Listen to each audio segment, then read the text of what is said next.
코로나19 종식을 위해 전 세계에서 백신과 항체 개발에 전력을 다하고 있습니다. 하지만 새로운 변이가 발생하는 등 코로나19 종식은 쉽지 않은데요. 이런 가운데 달걀 노른자를 활용해 코로나19에 맞서는 항체를 만들려는 노력이 이루어지고 있다고 합니다. 어떤 내용인지 오늘 과학의 달인에서 박준동 서울대학교 시스템 면역의학 연구소장 모시고 자세하게 알아보겠습니다. 어서 오십시오. 네, 안녕하십니까. 네, 나와주셔서 고맙습니다. 자, 우선 소장님께서는 면역 연구의 핵심으로 떠오르고 있는 시스템 면역의학 연구소장으로 지금 재직하고 계신데요. 자, 이곳이 어떤 일을 하는 곳인지 소장님께서 직접 소개해 주시죠. 네, 서울대학교 시스템 면역의학 연구소는 서울대학교에 있는 여러 이공계열 연구소 중에 하나로 특히 면역학 연구 그리고 그 면역학 연구와 임상의학 분야의 연계를 위해서 설립되었습니다. 네. 면역학적 병태 생리를 가지고 있는 질병의 원인, 진단, 방법, 치료에 대한 연구를 체계적으로 유전자 수준에서부터 동물 실험까지를 한 곳에서 진행할 수 있도록 계획한 그런 연구소입니다. 예. 연구소에는 유전자 분석은 물론 단백질 분석 및 활성도 측정, 다양한 세포 배양 및 분석을 위한 시설뿐만 아니라 독립된 건물에서 관리되는 동물 실험 시설이 있습니다. 네. 이런 시설과 연구 기자재를 이용하여 기초의학을 전공하는 학자들과 임상의학을 전공하는 의료인까지 모든 수준의 연구를 한 곳에서 진행할 수 있도록 설립된 연구소입니다. 그렇군요. 네. 이 연구소에서는 최근에 코로나19 바이러스에 대응할 수 있는 항체 검증 시험을 주체적으로 진행하고 있다고 들었습니다. 구체적으로 어떤 일을 하고 계신 건가요? 네, 저희 연구소에서 IgY 항체의 코로나19 바이러스 스파이크 단백질과의 결합력 그리고 그 결합을 저해하는 저해력에 대한 분석을 시행했습니다. 네. 용어가 다소 어려울 수 있는데 네. 우선 그 코로나19 바이러스가 우리 몸에 감염되는 원리를 보면 바이러스가 우리 몸에 들어와서 병을 일으키기 위해서는 코, 기도 같은 우리 몸에 있는 그 세포의 결합을 한 후 세포 내로 들어와 증식을 해야 되는 과정을 거치게 되는데 코로나19 바이러스의 특정 부위, 스파이크 단백질이라고 불리는데 이 단백질이 우리 몸 세포에 있는 AC2 수용체라는 특정 부위에 결합을 해야 한다고 합니다. 네. 만일 코로나19 바이러스 스파이크 단백질에 다른 물질이 먼저 결합해 버린다면 이 바이러스가 우리 몸에 있는 세포의 AC2 수용체에 결합을 할 수 없게 되고 그러면 우리 몸 속으로 들어올 수 없게 됩니다. 네. 이런 원리에서 스파이크 단백질과 AC2 수용체의 결합을 방해할 수 있도록 하는 물질, 여기서는 이제 항체가 되는데 그 항체가 개발되었습니다. 네. 연구소에서는 닭에서 코로나19 바이러스의 스파이크 단백질 성분을 주사해서 그 닭이 낳은 달걀에서 얻어낸 IgY, 난황 항체라고 불리는데 이 IgY가 실제 코로나19 바이러스 스파이크 단백질과 결합하는지를 확인하였습니다. 그 결과 아주 매우 높은 수준의 결합력을 보이고 있고 IgY는 우리말로는 난황 항체라고 불리는데 계란 노른자 항체라고 하죠. 달걀 중에 노른자에서 추출해낸 그런 항체를 뜻합니다. 네. 자, 말씀하신 대로라면 그 달걀에서 분리해낸 항체가 코로나19 예방에 도움이 될 수 있다. 이렇게 얘기를 할 수 있을까요? 예, 그런 목적으로 이제 개발을 했고요. 달걀에서 분리해낸 IgY가 코로나19 방역 또는 예방에 쓰일 수 있는 가능성은 매우 높다고 볼 수 있습니다. 예. 닭에게 코로나19 바이러스의 특정 성분, 특히 면역 반응을 일으킬 수 있는 성분을 주사하게 되면 닭은 코로나19 바이러스에 결합할 수 있는 IgY, 닭 항체죠. IgY를 자기 체내 생성을 하게 됩니다. 이 과정은 백신 접종과 거의 유사한 과정입니다. 이렇게 생성된 코로나19 바이러스의 결합력이 있는 IgY를 닭은 달걀 노른자의 높은 농도로 모으게 된답니다. 이런 아래 노른자에서 얻어낸 난황 항체, 즉 IgY는 코로나19 바이러스에 대한 결합력이 있고 이것을 통해 사람에서 코로나19 방역이나 예방을 하는데 이용할 가능성이 생기게 됩니다. 그렇군요. 이 항체의 결합력과 저해력을 이제 측정을 하셨다고 하셨는데 어떤 시험을 진행하신 건가요? 예, 연구소에서 실험을 3단계로 진행을 했습니다. 제일 먼저는 그 IgY가 실제 코로나19 스파이크 단백질과 결합 하는지를 엘라이자라는 실험 기법을 통해서 분석하고 네. 예. 그다음엔 이 IgY가 코로나19 바이러스의 스파이크 단백질이 세포의 ACE2 수용체와 결합하는 것을 실제 방어하는지 막는지 저해하는지를 확인을 했고 또 무엇보다 이런 결합력이 코로나19 바이러스의 변이종에서도 똑같이 나타나는지에 대해서 분석을 진행했습니다. 예. 네. 지금 아마 그림이 나오고 있을 텐데 네. 실제 IgY가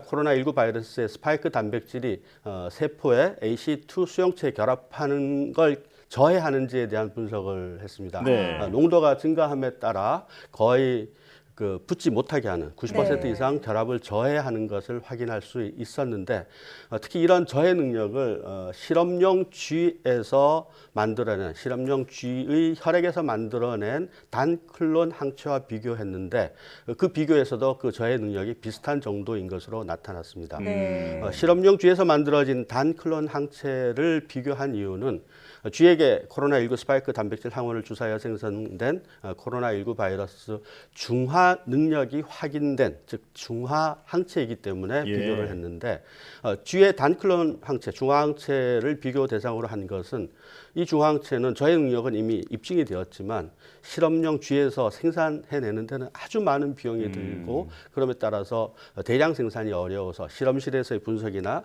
진단용 정도 이외로 사용할 수는 없기 때문입니다. 그렇군요. 자, 변이종에 대한 결합 능력도 분석하셨다고 하셨는데 이게 결과가 어땠는지 궁금하거든요. 지금 현재 유행하고 있는 오미크론에도 효과가 있을까요?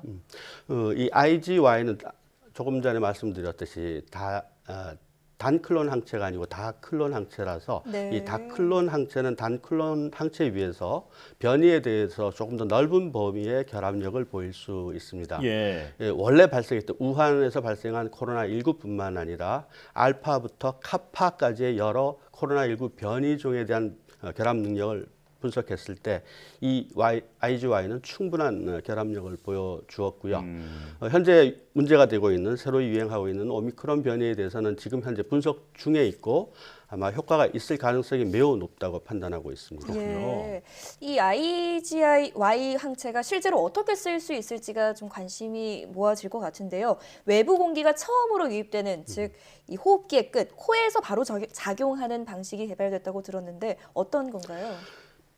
네, 이 코로나19 바이러스 스파이크 단백질의 결합을 저해할 수 있는 항체를 바이러스가 들어오는 경로가 되겠죠. 예. 우리 몸의 기도 또는 위장관도 될 수 있을 텐데 코나 기도에 투여할 수 있다면 체외 방어에 도움을 줄 수 있습니다. 특히 IgY는 대량 생산이 가능해서 에어로졸 형태로 투여가 가능하고 그렇게 한다면 우리 호흡기 표피에 분포하도록 할 수 있습니다. 예. 비강 분사형이나 네뷸라이저라는 특별한 이런 분무 형태로 만든다면 우리 코 기도에 투여하여 호흡기 표면에 분포하게 하여서 코로나19 바이러스가 들어왔을 때 세포의 ACE2 수용체에 결합하기 전에 먼저 스파이크 단백질과 결합해 버려서 코로나19 바이러스가 우리 몸 세포 안으로 들어오는 걸 방어할 수 있습니다. 그렇군요. 네. 그러니까 호흡기를 통해서 코로나19가 우리 몸으로 침투하는 것을 차단한다라는 얘기인데, 네네. 자, 기존의 백신과 같은 그런 이제 예방 원리와는 어떻게 다른 건가요?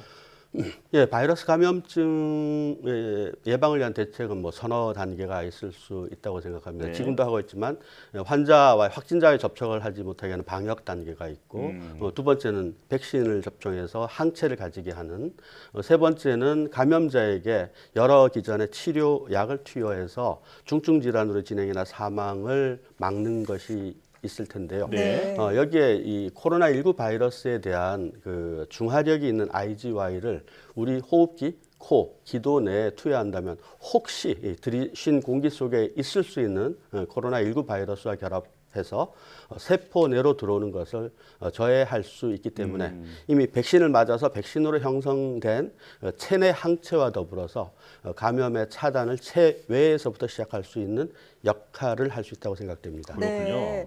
자, 그렇다면 이 항체를 이용한 백신이나 또 의료기기의 상용화도 기대할 수 있을까요? 저희 연구소의 이 IgY의 유효성, 결합력과 저해력을 분석한 기업이 저희 연구소에서 시험한 결과를 토대로 제가 알기로는 식약청과 미국 FDA 제조 허가를 이미 받은 것으로 알고 있습니다. 네. 다만 아직은 해외 수출 허가만 받았고 국내 시판을 위해서는 몇 가지 추가 실험이 필요한 것으로 알고 있습니다.